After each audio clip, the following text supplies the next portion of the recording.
In this video, I'm going to show you how to remove Bitmoji from your Snapchat application. Once you open your Snapchat, click on your avatar at the top left, and then click your settings icon at the top right, and then select Bitmoji.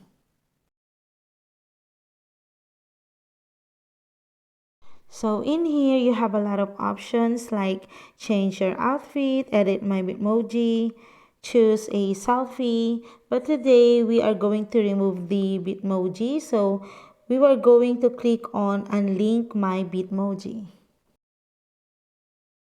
So if you will remove your Bitmoji, you will permanently lose your avatar and all fashion items saved in my closet.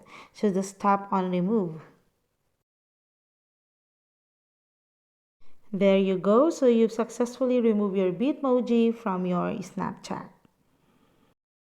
But if you want to create a new one, just tap on create my avatar.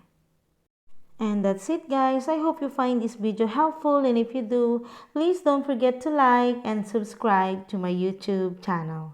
Thank you for watching.